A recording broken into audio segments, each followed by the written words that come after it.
Hello everyone. ఇవాళ మా sister మా కోసం మిరపకాయ చింతపండుతో రోటి పచ్చడి ప్రిపేర్ చేసి పెట్టారండి. పచ్చడి అంతా ప్రిపేర్ అయిపోయిన తర్వాత రోట్లో కొంచెం రైస్ వేసి కలిపి తల ఒక ముద్ద పెట్టిందండి. అబ్బా, వా, సూపర్ టేస్ట్ అండి. యాక్చువల్లీ మన ఉమెన్స్ పికిల్స్ అంటే చాలా ఇష్టపడతాం కదా. అందులో డైలీ తీసుకునే రైస్లో ఒక్క ముద్దకనే ఏదో ఒక పికిల్ ఉంటే బాగుండని అనిపిస్తుంది.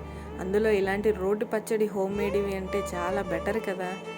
అందుకే ఇలాంటి రోటి పచ్చడి మీరు మాత్రం ఎందుకు మిస్ అవ్వాలని చెప్పి మా అక్క చేత వీడియో తీపిచ్చి అప్లోడ్ చేసేసాము. మీకు కూడా ఇప్పుడు నోరు ఊరుతుందా? ఈ పచ్చడి ఎప్పుడు చేసేసుకొని తినేద్దామా అనిపిస్తుందా? ఇంకెందుకు ఆలస్యం, వచ్చేయండి. కావాల్సిన ఇంగ్రీడియంట్స్: ఒక 100 గ్రామ్స్ మిరపకాయలు, ధనియాలు, చింతపండు నానబెట్టుకోవాలి, కొంచెం జీలకర్ర, వెల్లుల్లి, హాఫ్ ఉల్లిపాయలు. మిరపకాయలు ఇలా తొడాలు తీసుకొని ఫ్రై చేసుకోవాలన్నమాట. ఫ్రైకి తగినంత ఆయిల్, ఒక 3 స్పూన్స్ ఆయిల్ వేసుకొని అందులో తొడాలు తీసిన మిరపకాయలు వేసి దోరగా కొంచెం కలర్ చేంజ్ అయ్యేంత వరకు ఫ్రై చేసుకోవాలి.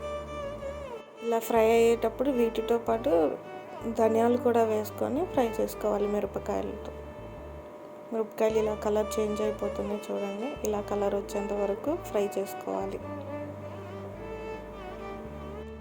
రోట్లో వేసుకొని ఇంకా ఒక 3 మినిట్స్ ఇలా ఫ్రై చేసిన తర్వాత తీసుకొని రోట్లో వేసుకొని కొంచెం దోరగా దంచుకోవాలి.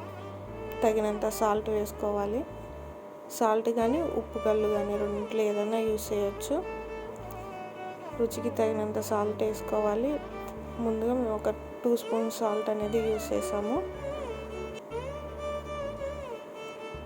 ఇలా కొంచెం ఒక మాదిరిగా దంచుకున్న తర్వాత మనం నానబెట్టుకున్న చింతపండు ఉంటుంది కదా, పులుపు కోసం ఈ చింతపండు అనేది వేసుకోవాలి.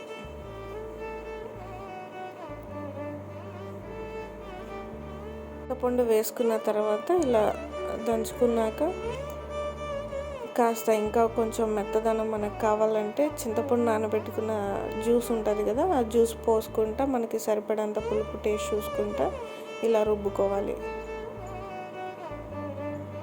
ఒకసారి టేస్ట్ చేశాక ఇంకా పులుపు మాకు సరిపోలేదు, అందుకని ఇంకొంచెం చింతపండు జ్యూస్ అనేది పోసుకున్నాము.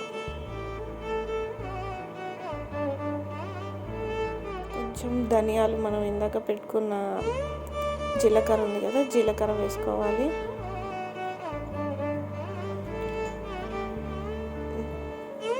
కొంచెం సాల్ట్ మళ్ళీ వేసుకున్నాము.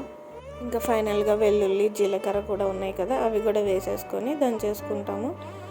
అండ్ ఫైనల్గా మనం పెట్టుకున్న హాఫ్ పీస్ ఆనియన్ ఉంది కదా, అది జస్ట్ అలా దోరగా జస్ట్ అలా కలుపుకోవటమే. పీసెస్ సన్నగా కట్ చేసుకొని అలా వేసుకొని జస్ట్ ఒక్కసారి అలా దంచి అందులో కలుపుకొని పక్కన పెట్టేసుకోవటమే పికిల్.